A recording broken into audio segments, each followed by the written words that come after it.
My name is Lauren, and I'm 32 years old. For 3 years, I thought I had a pretty good life.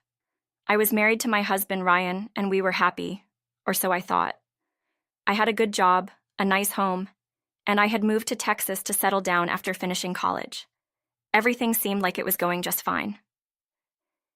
Then one day, I got a call from my younger sister, Julie.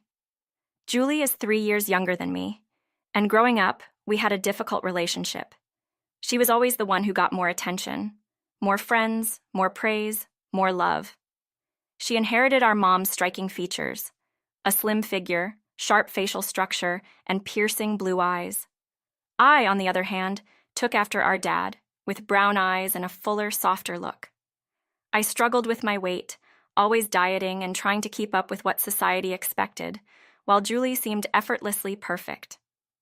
Even though we were sisters, Julie was never kind to me. In fact, she bullied me. As teenagers, our arguments went beyond normal sibling fights. They became full-blown screaming matches, and our parents had to step in often. It was no secret that Julie thought she was better than me, and she made sure I felt that way too. When I left for college, I couldn't have been happier to get away from her. We barely kept in touch after that, and the distance between us felt like a relief. So, when Julie called me out of nowhere, asking for a favor, I was surprised. "Hey, Lauren, it's Julie," she said.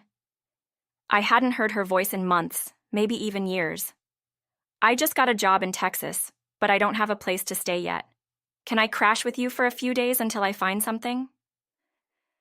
My first instinct was to say no. I didn't want her back in my life, stirring up old memories and problems. But for some reason, I hesitated. Maybe it was because I didn't want to seem like the bad sister. Okay, I found myself saying, though I wasn't sure why. "Just for a few days, though." "Great, I'll be there soon," Julie replied quickly and hung up before I could change my mind. When I got home that evening, I told Ryan about the situation. He was laid back as usual. "As long as she doesn't cause any trouble, I don't mind," he said with a shrug.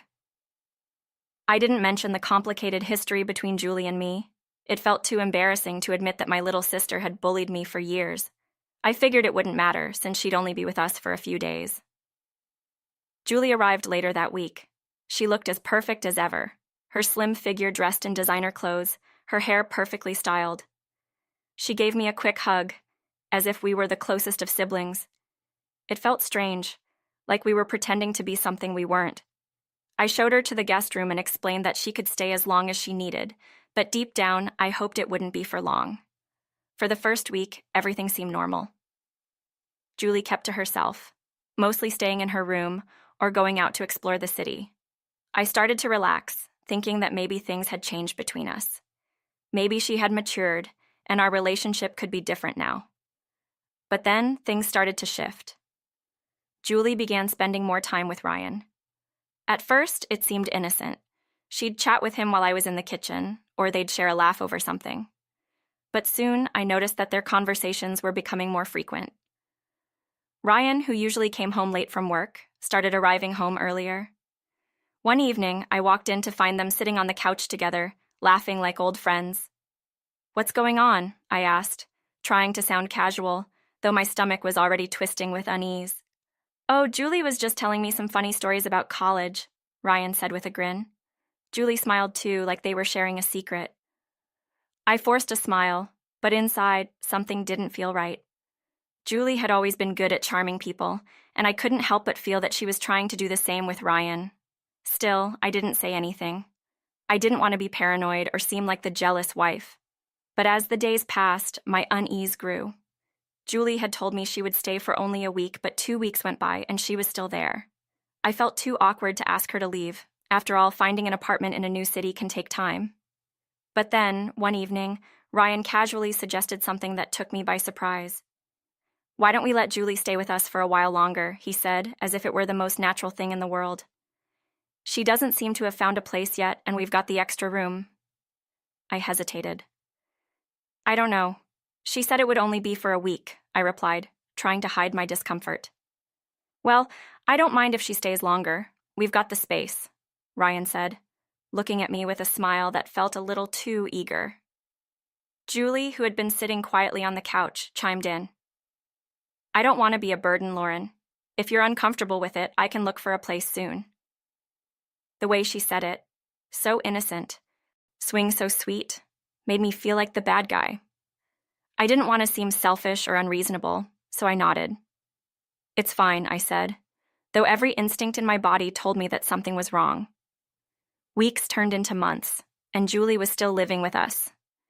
During this time, I noticed Ryan's behavior starting to change. He became more critical of me, more distant. He started making comments about my appearance, things he had never mentioned before. You should take some fashion tips from Julie, he'd say. She's always so put together. You could learn a thing or two. It stung, but I tried to laugh it off. I'm comfortable with the way I dress, I'd reply, but Ryan wouldn't let it go. You're just jealous of Julie, he'd say, almost joking, but with an edge that cut deep. The more time Ryan spent with Julie, the more strained our relationship became. He started coming home from work in a bad mood, snapping at me over little things, my cooking, my choice of clothes, even the way I arranged the living room. He'd compare me to Julie, saying things like, "She's only a few years younger than you, but she looks so much more youthful. Why don't you put in the effort like she does?" I couldn't believe what I was hearing. Ryan had never been like this before. It felt like I was living with a stranger. One evening I came home to find Ryan sitting on the couch with Julie, laughing at something. I was dressed up for an office party and had chosen a red gown that I thought looked beautiful. As soon as I walked in, Ryan looked me up and down. "That's a nice dress," he said. "It would look great on Julie." The comment hit me like a punch to the gut. Julie smiled, clearly enjoying the moment. "Lauren, why do you even bother with expensive clothes?" she teased. "You could wear a trash bag and it wouldn't make a difference." I felt my face flush with anger and humiliation. "Are you both serious right now?" I asked, my voice trembling. Ryan just shrugged. "I'm just saying, maybe you should dress for comfort instead of trying to impress." I couldn't believe what I was hearing. "It's my choice what I wear, Ryan," I snapped. "You have no right to dictate that." Julie laughed softly, her eyes glinting with amusement.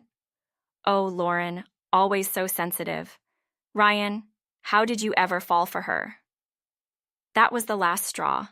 I felt like a stranger in my own home, like I didn't belong. I stormed out of the room, furious and humiliated. My mind was racing. Was I being paranoid, or was something really going on between them?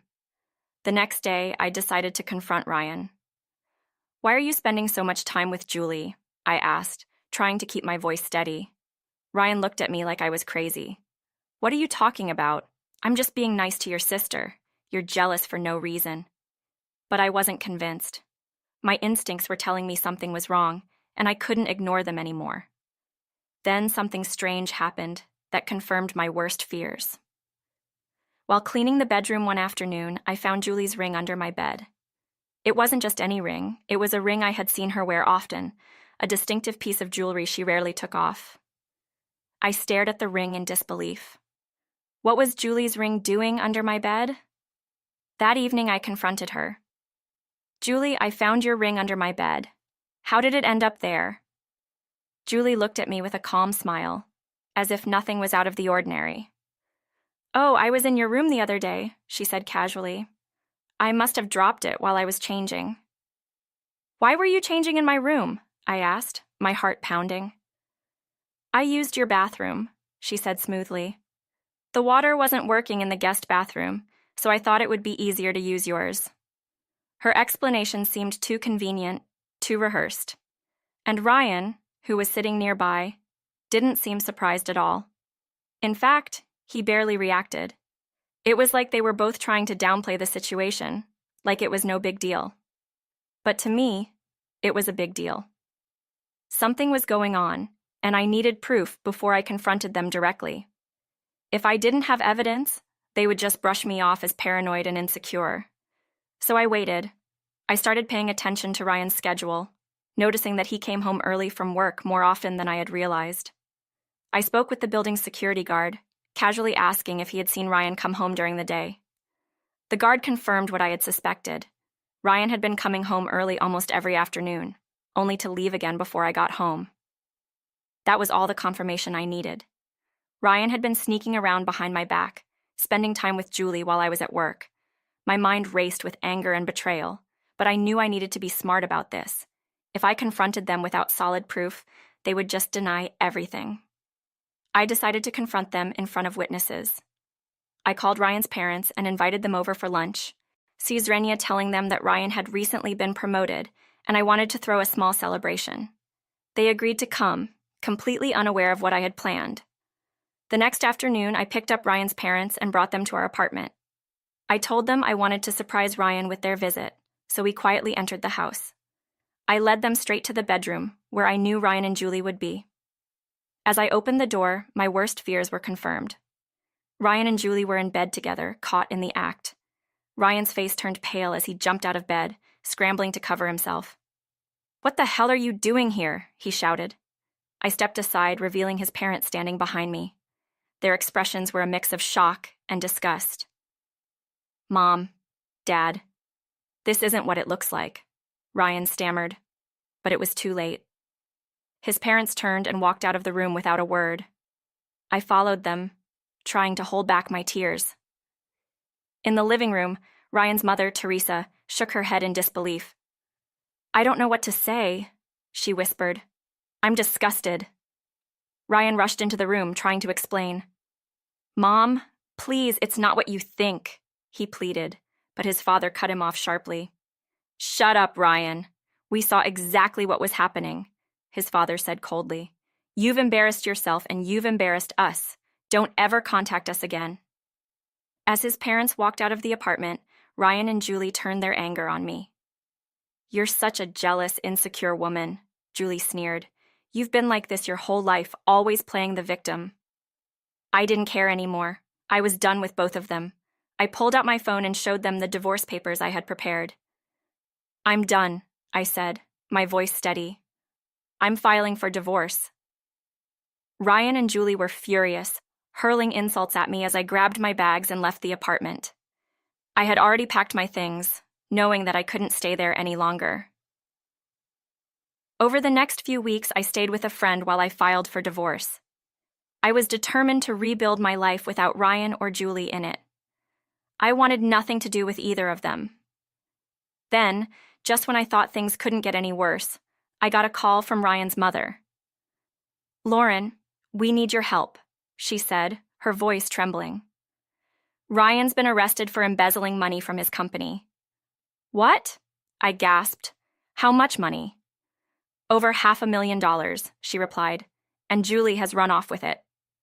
I couldn't believe what I was hearing. Julie had not only betrayed me, but she had also stolen the money and disappeared, leaving Ryan to face the consequences. The police eventually caught Julie, and she was charged with multiple counts of embezzlement. Ryan, with his lighter role in the scheme, was released after a few months, but his life was ruined. He lost his job, his savings, and his reputation. As for me, I moved on. I rebuilt my life, far away from the chaos that Julie and Ryan had caused. Looking back, I realized that sometimes the people we think we can trust the most are the ones who can hurt us the deepest. But I also learned that I'm stronger than I ever gave myself credit for. And in the end, I came out on top, free from the toxic people who